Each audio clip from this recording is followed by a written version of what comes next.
Olá, tudo bem com você? Esperamos que sim. Sejam muito bem-vindos. Você está no canal Lula Foco no Fato. Eu sou o Lula e nós trazemos aqui hoje a continuidade da nossa série que nós chamamos carinhosamente de Economia Sem Mentiras. Nesta série nós já falamos a respeito do orçamento de um país, o orçamento do Brasil, que não pode se confundir com orçamento secreto. Perdão. Não pode se confundir com orçamento secreto e muito menos com orçamento doméstico, aquele que você utiliza aí na sua casa. Também falamos sobre um cofre invisível que protege as economias do Brasil, o chamado reserva cambial, um colchão de segurança que foi criado especialmente pelo Lula durante os seus primeiros governos. Falamos também, no capítulo 3, sobre a farsa do rombo, mostrando para você que o que eles chamam de rombo, na verdade, é um déficit e que, na maioria das vezes, é um déficit temporário. Falamos sobre isso também. E hoje, no capítulo 4, iremos falar sobre por que dever não é o fim do mundo. E com certeza a dívida pública, na verdade, é a verdade que eles não querem que você saiba. Iremos falar sobre isso hoje. E se você gosta do nosso conteúdo, eu vou aproveitar para dar uma paradinha aqui e pedir a você que se inscreva no canal. Se você ainda não for inscrito ou inscrita, deixe o seu like, que é importante, e também faça um comentário para que o YouTube entenda que o vídeo tem sido importante para você. Tudo bem? Posso contar com você? Então vamos embora. Mas se você não gosta do conteúdo, também não tem problema. Você deixa o seu dislike e deixa o seu comentário por que você não gosta do nosso conteúdo. Tudo bem também? Vamos lá. Então vamos lá, pessoal, falar sobre hoje a questão da dívida pública. Então o primeiro ponto que gostaria de compartilhar com você aqui é básico. Toda vez que você ouvir um político, ou um apresentador de TV, ou um comentarista, ele falar que o Brasil está endividado demais, tem dois pontos aqui. Ou ele está muito enganado, ou ele está tentando manipular a informação para enganar você. E hoje, aqui no canal, você vai entender por que dever ou a dívida pública não é nenhum monstro, nenhum bicho de sete cabeças. Na verdade, pode ser algo até positivo para a economia. Vamos falar sobre isso hoje. Mas você pode e deve estar se perguntando, mas afinal de contas, o que é esta dívida pública? Uma dívida pública é toda vez que o governo federal vai pegar empréstimos para quê? Para investir, para pagar seus gastos e para fazer investimentos no próprio país. Mas calma lá, empréstimo não significa que o governo federal faz igual a nós. Vamos ao banco e pegamos um dinheiro emprestado. Vou te explicar. O que o governo faz? Ele emite títulos públicos. Para que funciona? Para que servem esses títulos públicos? Ele consegue pegar esses papéis e vender.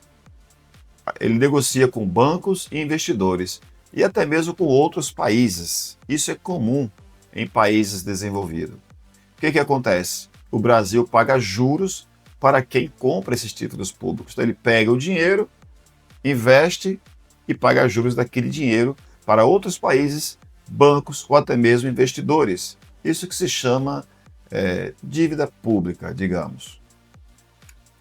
E é desta forma que o governo ele capta trilhões, bilhões, trilhões de dólares ou de reais e ele faz a economia girar no país. Ele faz seus investimentos e aí a economia gira e todos saem ganhando com isso. É como se você pegasse uma ligeira representação, você pegasse um empréstimo e você pegasse esse valor do empréstimo e investisse em uma atividade que gerasse um valor muito maior do que aqueles juros que você está pagando. Você entende? Eu vou fazer um pequeno resumo aqui, porque na verdade a dívida pública é muito diferente do empréstimo que nós fazemos, nós, pessoa física. Vou explicar para você coisa rápida, olha só. Uma pessoa endividada, ela pode quebrar. Eu posso quebrar, você pode quebrar, dependendo do valor da dívida. Um país com soberania e moeda própria, como é o caso do Brasil, nunca vai quebrar. Por quê? Porque o país emite a moeda em que sua dívida está escrita. Ou seja, na verdade, a dívida do Brasil ela é em reais, né? E o Brasil ele emite papel moeda. Então não tem como o país quebrar por causa de uma dívida pública. O que mais? Isso significa que o Brasil nunca pode ficar sem dinheiro, apenas precisa administrar os juros e o volume da dívida. Nós vamos, se fizer uma pequena pesquisa com relação aos Estados Unidos, por exemplo, na minha opinião, e você pode pesquisar para confirmar isso, é o recordista de dívida pública. É o país que mais deve no mundo a questão da dívida pública. E não me parece que eles estão muito preocupados com isso. Eles devem em dólar e eles emitem dólar. A dívida, na verdade, ela é um instrumento de investimento. E não é um buraco, onde você olha e não vê o fundo. Mas como que a dívida financia um país? Ora, obras, investimento no parque, obras públicas, universidades, hospitais e programas sociais já foram financiados em parte pela dívida pública. Quando o governo gasta, ele na verdade está injetando dinheiro na economia. Já falamos sobre isso no episódio 2 da nossa série. O famigerado... Não foi no episódio 2, episódio 3, na verdade, né? A farsa do rombo. Que na verdade é rombo, não é investimento na economia. E no fim, o próprio governo arrecada mais com investimento. É um ciclo. O gasto de hoje gera arrecadação maior amanhã. É algo lógico. Os economistas sabem sobre isso. Os apresentadores de TV sabem disso. Os políticos de oposição sabem disso. Mas não é vantajoso para eles falar isso, falar a verdade para você. É muito mais vantajoso alarmar, fazer medo, criar um sentimento de medo e de pânico. Para quê? Para que você vote na oposição. Trocando em miúdos, o problema não é a dívida em si, mas para que aquela dívida está servindo. Por exemplo, quando o governo usa a dívida para investir no povo, essa dívida ela vira investimento e vira crescimento econômico, cresce emprego, cresce renda, as pessoas ganham mais e aí a arrecadação aumenta também. Mas quando essa dívida ela é usada para enriquecer bancos, aí ela vira exploração. E é por isso que a direita grita tanto sobre responsabilidade fiscal, mas nunca fala sobre responsabilidade social.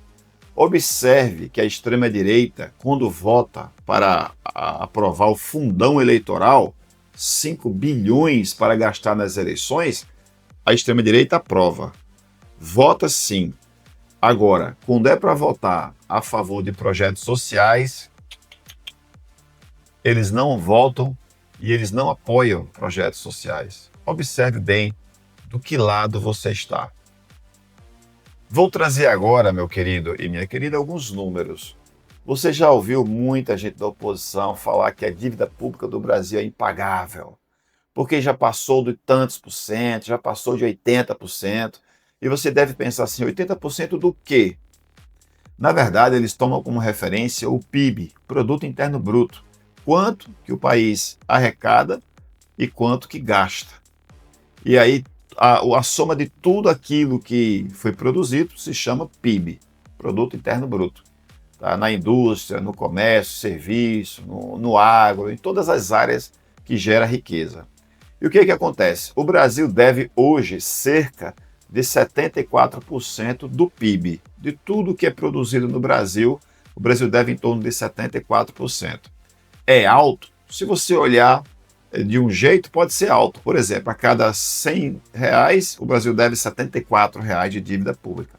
Porém, países muito desenvolvidos, como o Japão, deve 260% do PIB. Ou seja, o Japão tem que produzir 2 anos e meio, praticamente, para pagar a sua dívida pública. E os Estados Unidos? Pois é, os Estados Unidos devem, sabe quanto? Mais de 120% do seu PIB. Então, o Brasil está devendo? Está. Mas se comparado a esses países aí, o Brasil ainda tem muita margem para crescer essa dívida. É ou não é? E observe que mesmo o Japão, Estados Unidos e outros países desenvolvidos devendo muito em dívida pública, eles continuam se desenvolvendo, continuam crescendo, porque eles usam a dívida para crescimento, para se desenvolver e não para se paralisar. Oh, estou paralisado porque estou devendo. Não é isso. O Brasil tem reservas, tem crédito e tem moeda. O Brasil tem mais de 380 bilhões de dólares em reservas cambiais. O Brasil está protegido, tem um colchão de proteção. O que falta é coragem para usar a dívida de forma produtiva e não como desculpa para cortar o que é do povo.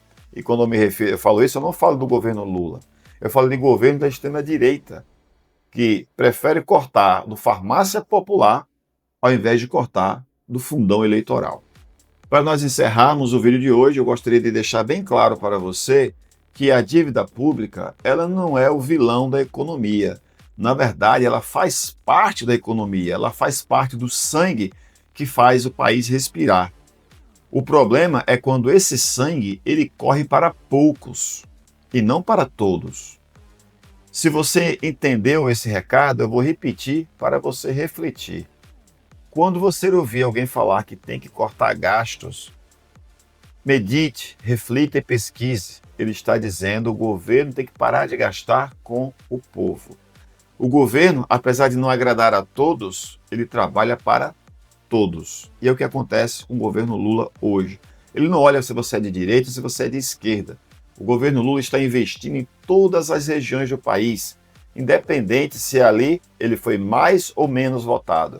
Diferente da extrema-direita, muito diferente, quando privilegia os seus queridos, os seus correligionários. Pense nisso. O Brasil, ou o país, qualquer país, ele não quebra porque ele tem uma dívida. Está aí Japão e Estados Unidos para mostrar isso. Mas ele quebra quando tem governo que não sabe investir no povo. Bem simples. Se você não sabe investir no social, você só quer saber mesmo do lucro e do capital, você quebra um país. A gente tem visto isso bem perto de nós. A Argentina é um exemplo disso. Pessoal, vou ficando por aqui desejando a você que tenha tranquilidade e paz para resolver os seus problemas. Que você possa pesquisar sempre quando ouvir alguma crítica ao atual governo. Que você busque informações. O governo está imune a críticas? Não, ele não está imune a críticas. A crítica ela é saudável, ela é benéfica, quando é uma crítica justa e honesta. Mas quando vem de oposição, como Sócrates Cavalcante, Flávio Bolsonaro, Eduardo, Jair, quando vem dessa galera do Nicolas, que é especialista em criar fake news, então essa crítica ela não é em nenhum momento benéfica. Ela é muito maléfica, para dizer a verdade. Pessoal, se inscreve no canal, deixa o seu like, seu comentário, compartilha esse vídeo com quem você sabe que vai gostar. Vou ficando por aqui e a gente se vê no próximo vídeo. Tchau! E no próximo vídeo teremos o 5º episódio da série Economia Sem Mentiras. Iremos falar sobre investir em gente dá lucro, pessoal. Não perca! Até o próximo episódio.